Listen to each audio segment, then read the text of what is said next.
Evening ആയപ്പോൾ ഞങ്ങൾ എല്ലാവരും കൂടി റെഡിയായി നിൽക്കുക. കാരണം കസിൻ്റെ കല്യാണം കഴിഞ്ഞുള്ള റിസപ്ഷൻ ദിവസമാണ് ഇന്ന്, കല്യാണം കഴിഞ്ഞുള്ള ഈവനിങ്. അപ്പം ഞങ്ങൾ എല്ലാവരും കൂടി റെഡിയായി അങ്ങോട്ട് പോകാൻ വേണ്ടിയിട്ട് നിൽക്കുക. അപ്പം ജസ്റ്റ് നടന്നങ്ങോട്ട് പോകാനുള്ള ദൂരമേ ഉള്ളൂ എൻ്റെ വീട്ടിൽ നിന്ന് കസിൻ്റെ വീട്ടിലോട്ട്.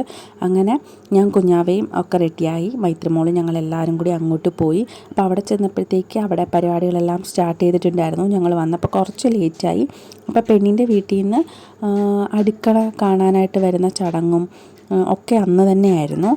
ഇപ്പോൾ ചിലവ് ചുരുക്കലിൻ്റെ ഭാഗമായിട്ട് ചെക്കൻ്റെ വീട്ടിൽ റിസപ്ഷൻ പരിപാടി, അടുക്കള കാണൽ പരിപാടി, എല്ലാ പരിപാടിയും ഒറ്റ ദിവസമാണ്. അത് കല്യാണ ദിവസം തന്നെ ഈ വക ചടങ്ങുകളെല്ലാം അങ്ങ് തീരും. ഒരൊറ്റ ദിവസത്തെ പരിപാടിയേ ഉള്ളൂ. പെണ്ണിൻ്റെ വീട്ടിലാണെങ്കിൽ ചിലപ്പോൾ 2 ദിവസത്തെ പരിപാടി ഉണ്ടാവും. മാക്സിമം അത്രയൊക്കെ ഉള്ളൂ ഞങ്ങളുടെ ഇവിടങ്ങളിലെ കല്യാണ പരിപാടീസൊക്കെ.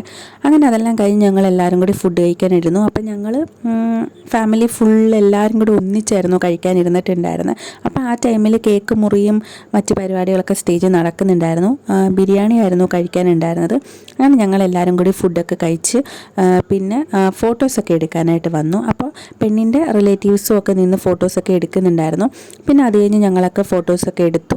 അത് കഴിഞ്ഞ് പിള്ളേർ സെറ്റിനെ എല്ലാവരെയും കയറ്റി നിർത്തി ഫോട്ടോയൊക്കെ എടുത്തു. അത് കഴിഞ്ഞപ്പോഴത്തേക്ക് പാട്ടൊക്കെ ഇട്ട് ഡാൻസും പരിപാടീസൊക്കെ സ്റ്റാർട്ട് ചെയ്തു. കാരണം ഞങ്ങളുടെ ഫാമിലിയിൽ ലാസ്റ്റ് കല്യാണമായിരുന്നു ഇത്. ഇത് കഴിഞ്ഞാൽ ഇനി ഈ അടുത്തെങ്ങും എന്നല്ല കല്യാണമില്ല. ഈ കാണുന്ന ചെറിയ കുട്ടി പിള്ളേർ മാത്രമേ ഉള്ളൂ. കല്യാണം കഴിക്കാനായിട്ട് ഇനി ഞങ്ങളുടെ ഫാമിലിയിൽ ആരുമില്ല. അതുകൊണ്ട് തന്നെ മാക്സിമം ഞങ്ങളെല്ലാവരും ഈ കല്യാണം നന്നായിട്ട് എൻജോയ് ചെയ്തിട്ടുണ്ടായിരുന്നു. എല്ലാവരും നന്നായിട്ട് ഇതിന് വേണ്ടിയിട്ട് ഇൻവെസ്റ്റ് ചെയ്തിട്ടുണ്ടായിരുന്നു.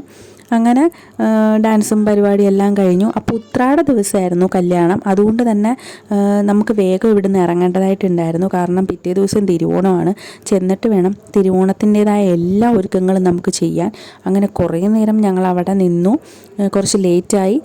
അത് കഴിഞ്ഞപ്പോൾ ഞങ്ങൾ വീട്ടിലേക്ക് പോകാനായിട്ട് എല്ലാവരും ഇറങ്ങി. ചെന്നിട്ട് തിരുവോണത്തിൻ്റെ എല്ലാ പരിപാടീസും സ്റ്റാർട്ട് ചെയ്യണം. അപ്പോൾ ഇത്രയേ ഉള്ളൂ വീഡിയോ. ഇതുപോലത്തെ വീഡിയോസൊക്കെ ഇഷ്ടമാണ്. ചാനൽ സബ്സ്ക്രൈബ് ചെയ്ത് സപ്പോർട്ട് ചെയ്യണേ.